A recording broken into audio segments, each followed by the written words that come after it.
Hello friends, வணக்கம்.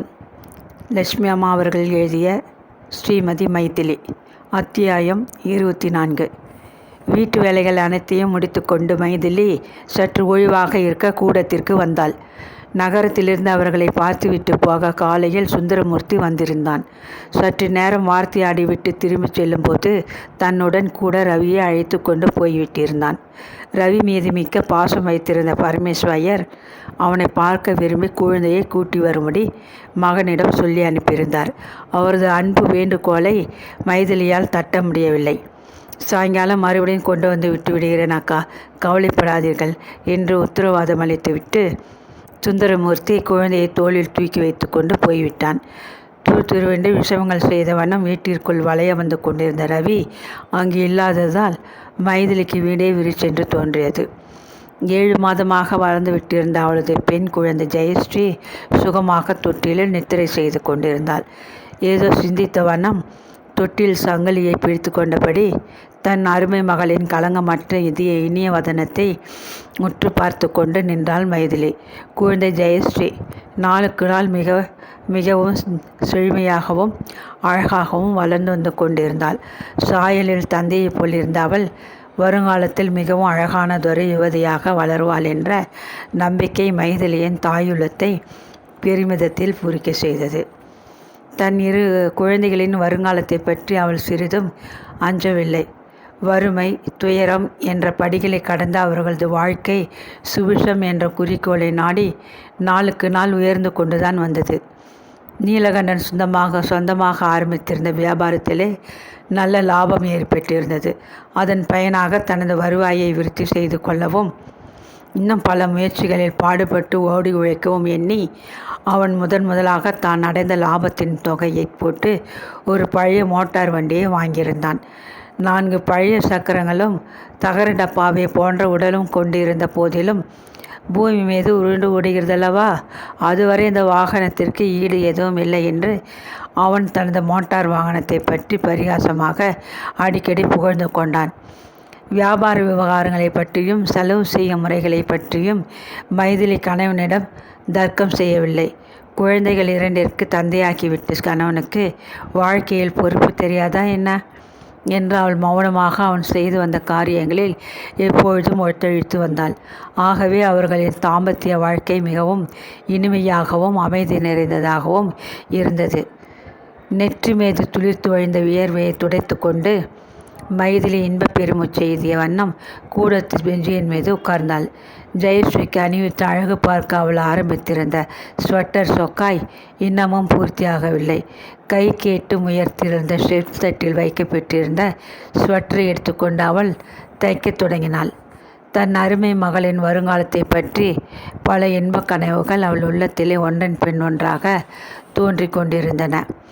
வாயிற்கதவை யாரோ பரபரப்பாக இடிக்கும் சப்தம் கேட்டு அவளது சிந்தனைகள் சிதறி ஓடின. திடுக்கிட்டு எழுந்து நிமிர்ந்து உட்கார்ந்தாள். நீலகண்டன் பகல் சாப்பாட்டிற்கு திரும்பி வர இன்னமும் நேரமாகவில்லை. சுந்தரமூர்த்தி சாயங்காலம் வருவதாக சொல்லியிருந்தான். வந்திருப்பது யாராக இருக்கும் என்று ஒரு கணம் அவள் மனம் பதட்டமடைந்தது. அம்மா அம்மா என்று பழக்கமாக்கி விட்டிருந்த ஒரு குரல் தொடர்ந்து எழவே அவள் கையிலிருந்த ஸ்வெட்டரை கீழே போட்டுவிட்டு விரைந்து சென்று கதவை திறந்தாள். மங்களபவனத்தின் கார் டிரைவர் சின்னமுத்து வெளியே நின்று கொண்டிருந்தான். 2 நாள் காய்ச்சலில் அவதிப்பட்டவன் போல் அவன் மிகவும் சோர்ந்து காணப்பட்டான். உள்ளே வா அப்பா, என்ன சமாச்சாரம், ஏன் இப்படி ஒரு மாதிரியாக இருக்கிறாய் என்று சாவதானமாக வினவிட்டு கதவை நன்றாக திறந்து அவனுக்கு வழிவிட்டாள். அம்மா என்று அரற்றிய சின்னமுத்து மேற்கொண்டு பேச முடியாமல் திணறினான். துயரம் தாழ முடியாது அவனது தொண்டையை அடைத்து கொண்டது. கண்களில் நீர் தாரையாக பெருகெடுத்து ஓடியது.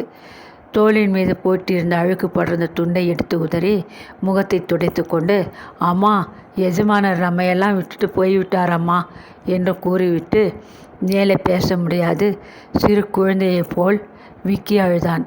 அண்ட சராசரங்கள் அனைத்தும் கிடுகிடுவென்று ஒரு கணம் அதிர்ந்து ஆடி நின்றது போன்ற ஒரு பிரமை மைதிலிக்கு ஏற்பட்டது. சின்னமுத்து, எஜமானருக்கு என்ன நேர்ந்தது, விவரமாக சொல்லப்பா என்று வற்புறுத்தி பதட்டமாக வினவினாள். அவளது நெஞ்சு படபடத்தது. சொல்ல என்னம்மா இருக்கிறது? எஜமானர் நேற்று இரவு 10 மணிக்கு காலமாகிவிட்டாரம்மா என்று கூறிவிட்டு சின்னமுத்து ஓவென்று அலறினான். ஸ்ரீமான் திவாகரன் இறந்து விட்டாரா?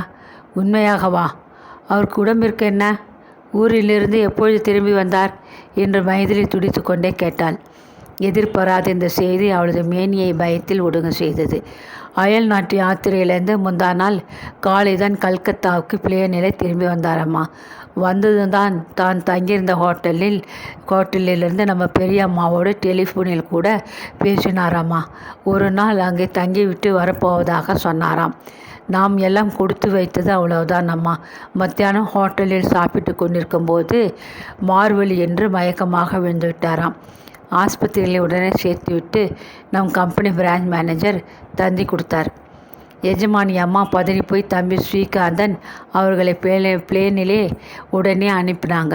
ஒரு நாள் முழுவதும் கொஞ்சம் உடம்புக்கு சுமாராக இருந்துச்சாம். நேற்று ராத்திரி மறுபடியும் ஒரு முறை நெஞ்சு வலி வந்து 10 மணிக்கு உயிர் போயிடுச்சாம். வாட்ட சாட்டமாக நல்லா இருந்தவர் மாரடைப்பு நோயால் மாயமாகி போயிட்டாரம்மா. நடுராத்திரி அங்கிருந்து சின்ன ஐயா டெலிஃபோனில் பேசினார். காலை பிளேனுக்கு அம்மா போயிருக்காங்க. ஐயா ஊருக்கு போனதுலேருந்து நான் ராத்திரி கூட வீட்டுக்கு போகிறதில்லை. அம்மாவுக்கு ரொம்ப உடம்பு ஜாஸ்தி ஆகிட்டா அவசரமாக டாக்டர் வீட்டுக்கு போக நேர்ந்தாலும் நேருமனே நான் பங்களாவிலே சாப்பிட்டு விட்டு ஷீட்டிலேயே விழுந்து கிடக்கிறது உண்டு.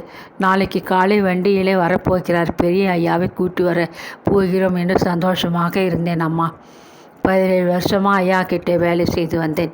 பெத்த மகன் போல் பிரியமாக இருந்தார். கடுமையாக ஒரு சொல் சொன்னவரல்ல அம்மா. அவர் மூஞ்சியை கூட பார்க்க முடியாத பாவியாயிட்டனே என்று அரட்டிவிட்டு குமரி அழுதான் சின்னமுத்து. எஜமானிடம் விசுவாசமும் அன்பு மிகுந்த அந்த எளிய மனிதனின் துயரம் மைதிலியின் உள்ளத்தை பாகாய் கரைய செய்துவிட்டது. சின்னமுத்து, நானும் அந்த பாவத்தை செய்து விட்டிருக்கிறேனே. முக தரிசனம் கூட கிடைக்காது போய்விட்டதே. காரியமெல்லாம் கல்கத்தாவிலே நடக்கப் போகிறது என்று கூறுகிறாய். எனக்கு இப்பொழுது என்ன செய்வதென்றே புலப்படவில்லை என்று கூறிவிட்டு புலப்படவென்று கண்ணீர் வடித்தாள். உண்மையாயது நற்குணமும் பரந்த உள்ளமும் தர்மசீலருமான ஸ்ரீமான் திவாகரன் மாரடைப்பில் இறந்து போனாரா என்று தனக்குள் பல்வலை எண்ணி துயரத்தினால் அவள் சிலை போல் நின்று கொண்டிருந்தாள். பகல் போகத்தினருக்காக நகரத்தினர் அப்பொழுதுதான் நீலகண்டன் திரும்பி வந்து கொண்டிருந்தான். தொலைவில் வரும் முன்னெச்சரிக்கை செய்த அவனது பழைய மோட்டார் வண்டி பலவிதமான சப்த ஜாலங்களை எழுப்பிய வண்ணம் திருப்பொழுதி முழுவதையும் கிளப்பி பறக்கிவிட்டு கொண்டு வாயிலில் வந்து நின்றது. உற்சாகத்தினால் சற்று பருத்து விட்டிருந்த தனது உடலை அச்சிறு வண்டியினின்று கொஞ்சம் கஷ்டத்துடன் வெளிப்படுத்தி கொண்டு சிரித்த முகத்துடன் இறங்கி வந்தான் அவன். தன் அருமை மகளுக்கு ஆசையுடன் வாங்கி வந்த பொம்மை கரடியை தூக்கி கொண்டு ஹலோ மைதிலி என்று இறைந்து கூவி அழைத்தபடி உள்ளே வந்து நின்றான். மைதிலி மனைவியின் சிவந்த கண்களையும் கண்ணீரையும் கண்டு திடுகிட்டு மைதிலி என்னம்மா என்ன என்று ஆத்திரமாக கேட்டுக்கொண்டே அருகில் ஓடி வந்தான். சின்ன ஐயா, எஜமானர் நம்மையெல்லாம் மோசம் செய்துவிட்டார் என்று விக்கிக் கொண்டு அழுத சின்னமுத்து அவனுக்கு விஷயத்தை எடுத்து கூற முன்வரவே கன்னத்தில் வழிந்த கண்ணீரை சமாளித்து கொள்ளும் நிமித்தம் மைதிலி சமையலறைக்குள் சென்றாள். அமைதி நிறைந்த உள்ளத்திற்கு அதிர்ச்சி ஊற்றிய இந்த துயர சுமையை அவளால் தாழ முடியவில்லை. நெஞ்சு இரண்டாகிவிடும் போல் வேதனை மனத்தை அழுத்தவே தலையை கைகளால் பிடித்து கொண்டு மைதிலி தரை மீது உட்கார்ந்து விட்டாள். சின்னமுத்து விவரமாக கூறி துக்க செய்தியை கேட்ட நீலகண்டன் செய்வதென்று அறியாது சிறிது நேரம் ஸ்தம்பித்து போய் நின்றான். தன் சகோதரி மங்களத்திற்கு ஏற்பட்ட இந்த மகத்தான துக்கம் அவனது நெஞ்சை பிளந்தது. மைதிலியைப் போல் கண்ணீர் விட்டு கதறி அழ அவனால் முடியவில்லை. எனினும் பைத்தியம் பிடித்தவன் போல் கூடத்தின் தலை மீது தனக்குள் முணுமுணுத்தபடி முன்னும் பின்னும் உலாவிக் கொண்டிருந்தான். தன் துயரத்தை ஒருவாறு அழுது புழும்பி தீர்த்து கொண்ட பின்னர் சின்னமுத்து கண்களை துடைத்து கொண்டு பின்னொரு சமயம் பார்க்கிறேன் என்று சுருக்கமாக கூறி விடை பெற்று கொண்டு வெளியேறிவிட்டான். கதவை தாளிட்டு கொண்டு சமையலறைக்குள் வந்த நீலகண்டன் துயரம் தாழாத முடியாது மனைவி அருகில் வந்து உட்கார்ந்து கொண்டான். அனாதை சிறுவனாக சகோதரி ஆதரவில் வளர்ந்த நாட்களிலிருந்து கடைசி வரை ஸ்ரீமான் திவாகரன் தன் பால் காட்டி வந்த பரிவையும் மரியாதையையும் எண்ணி அவன் உள்ளம் குமரி புலம்பியது. மைதிலி என்று துயரத்தால் அரற்றியபடி சிறு குழந்தை போல் அவள் தோள் மீது தலையை வைத்து சாய்த்து கொண்டான். சாய்ந்து கொண்டான். சிறிது நேரம் கண்களை மூடியபடி துயரவசப்பட்டு வீற்றிருந்த அவன் முடிவில் ஏதோ நினைத்து கொண்டவன் போல, மைதிலி, அக்காவை பார்க்க வேண்டும். ஐயோ, என் அக்கா எப்படி அதை சகிக்கிறாளோ, வா போய் பார்ப்போம் அவளை என்று அரற்றியபடி அவள் தோலை பிடித்து ஆவேசம் வந்தான் போல் குலுக்கினான். கண்ணீரை துடைத்து கொண்டு மைதிலி எழுந்து நின்றாள். துயரம் தாழ முடியாது தன் சுருண்ட கேசத்தை வெறி பிடித்தவளாக பற்றி நின்ற தன் கணவன் அருகே நெருங்கி, அக்காவை போய் பார்த்து, இது சமயம் அவர்களது துயரத்தை பகிர்ந்து கொள்ள வேண்டியது நமது கடமையாகும். கட்டாயம் நம் அக்காவை போய் பார்த்து பெற வேண்டும் என்று கூறிவிட்டு அவனது கருத்தை ஆறுதலாக பற்றி கொண்டாள். பண்ணி பலவும் பேசாவிடனும் அந்த தம்பதிகளின் உள்ளமும் ஸ்ரீமான் திவாகரனது மறைவை எண்ணி ஆறா துயரமடைந்தது உண்மையே ஆகும். ஸ்ரீமான் திவாகரன் இறந்து 15 தினங்கள் ஓடி சென்று விட்டன. காரியங்கள் யாவையும் முடித்து கொண்டு மங்களம் முதலானவர்கள் ஊருக்கு திரும்பிவிட்டதை கேள்விவிட்டதும் நீலகண்டன் அன்று மாலையே ஓடி தன் சகோதரியை கண்டு ஆறுதல் மொழி கூறி வர மிகவும் துடித்தான். வீட்டை பூட்டி கொண்டு தம்பதிகள் இருவரும் தங்களது பழைய மோட்டார் வண்டியில் நகரத்திற்கு புறப்பட்டார்கள். துக்கம் விசாரிக்க செல்லும் இடத்திற்கு குழந்தைகளை அடைத்து போவது நல்லதில்லை என்ற எண்ணிய மைதிலி வழியில் இருவரையும் தங்கள் சிநேகிதரான பரமேஸ்வர ஐயர் வீட்டில் சீதா அம்மாள் கண்காணிப்பில் விட்டுவிட்டு வந்தாள். வெளிப்புறத்து கேட்டை தாண்டி கொண்டு அவர்களது வாகனம் தோட்டத்திற்குள் மெல்ல ஊர்ந்து வந்து நின்றது. வண்டியின் கதவை திறந்து கொண்டு இறங்கிய நீலகண்டன் சுற்றுமுற்றும் பார்த்தான். ஸ்ரீமான் திவாகரனது பிரிவால் துக்கத்தில் மூழ்கிவிட்டது போல் பங்களா களை குன்றி சோபை எழுந்து காணப்பட்டது. தலையை குனிந்து கொண்டு தோட்டத்திற்குள் வளைய வந்து கொண்டிருந்த வேலைக்காரர்கள் யாவரும் அவர்கள் வந்ததை கவனிக்காதது போன்ற பாவனையில் இங்கும் அங்கும் போய்க் கொண்டிருந்தனர். மைதிலி, எனக்கு உள்ளே போக கொஞ்சம் அச்சமாக இருக்கிறது என்று மெல்லிய குரலில் நீலகண்டன் கூறிவிட்டு பெருமூச்செறிந்தான். இடையே ஏற்பட்ட பிரிவிற்கு பிறகு மீண்டும் அந்த வீட்டிற்குள் சுதந்திரமாக நுழைந்து செல்ல அவனது கால்கள் கூசின. மனதில் ஒரே திகில் ஏற்பட்டது. மைதிலிக்கும் அவ்வாறே பயமும் திகிலும் உள்ளத்தை குலுக்கி கொண்டிருந்தன. எனினும் அவள் தன் உணர்ச்சிகளை சாமர்த்தியமாக அடக்கி கொண்டு, நமது கடமையை செய்ய நாம் வந்திருக்கிறோம், ஏன் அச்சப்பட வேண்டும் என்று தைரியம் கூறிக்கொண்டு வண்டி நின்று இறங்கினாள். கணவனும் மனைவியும் முன் ஹாலுக்குள் நுழைந்தவுடனே எங்கிருந்தோ ஓடி வந்தான் ஒரு வேலைக்கார பையன். உங்களை சின்னம்மா இங்கே உட்காரபடி சொன்னாங்க என்று உத்தரவிட்ட வண்ணம் ஹாலில் கிடந்த ஒரு ஆசனத்தை அவர்களுக்கு சுட்டி காட்டினான். கோபத்தில் நீலகண்டன் முகம் ஜீவென்று சிவந்தது. நான் யார் என்று நினைத்து கொண்டு அதட்டி பேசுகிறாய் தம்பி, ஜாக்கிரதை என்று நின்று உரிமையவன் அந்த பையனை அழிக்க கையை ஓங்கினான். பேசாமல் இருங்கள், அவனுக்கு நம்மை பற்றி தெரிய நியாயமில்லை, புதிய வேலைக்காரன் போல் இருக்கிறது என்று இடைமறித்த மைதிலி தன் கணவன் கரத்தை பிடித்து தடுத்து அவனை ஆசனத்தில் அமர செய்தாள். ரொம்ப முறைக்கிறாரே ஐயா, நீங்கள் யாராக இருந்தால் எனக்கு என்ன என்று பதிலுக்கு அதட்டலாக பேசிய வேலைக்கார பையன் அவர்கள் இருவரையும் துச்சமாக வெறித்து பார்த்துவிட்டு பின்கட்டிற்கு சென்றான். அவன் மறைந்த சில வினாடிகளில் பின்கட்டி நின்று பத்மினி விரைவாக அங்கே ஓடி வந்தாள். சித்தப்பா முத்துசாமியும் நாய்க்குட்டியை போன்று அவளை பின்தொடர்ந்தவராக ஓடி வந்தார். யாரோ ஒரு ஐயாவும் அம்மாவும் வந்திருக்காங்க. ஐயா பெரிய சண்டைக்காரராக இருக்கிறார், உட்காருங்க என்றால் அடிக்க வருகிறார் என வேலைக்கார பையன் முறையிட்டிருந்தான்.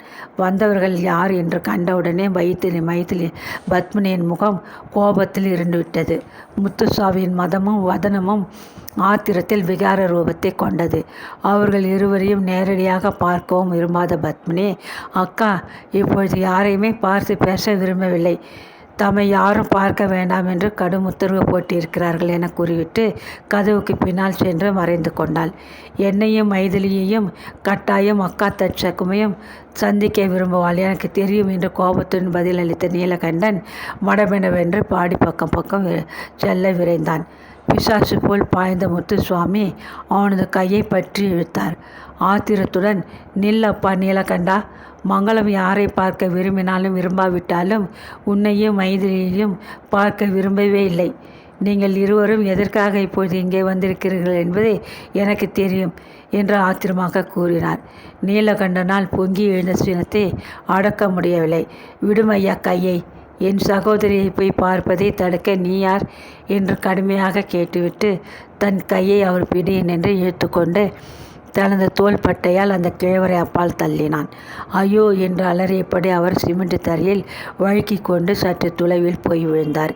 இதை கண்ணுற்றதும் அடியுண்ட பெண் வேங்கை போல் கதவின் பின்புறத்திலிருந்து பாய்ந்து வந்த பத்மினி முன்னால் நின்று கொண்டு, கந்தசாமி என்று பங்களாவை அதிரும்படி ஒருமுறை கிரீச்சிட்டு கத்தினாள்.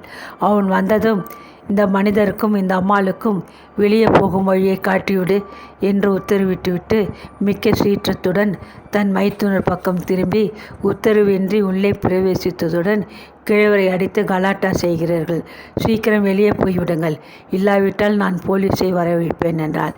என்ன சொன்ன என்று நீலகண்டன் ரௌத்திரமாக அவள் அருகே நெருங்குவதைக் கண்ட மைதிலி பதறிக்கொண்டு கணவனது இரு கரங்களையும் பற்றி, வாருங்கள் போய்விடுவோம், வரவை விரும்பாத இடத்தில் நமக்கு வேலை என்ன என்று கூறிவிட்டு கணவனை வலிய இழுத்து கொண்டு ஹாலுக்கு சென்றாள்.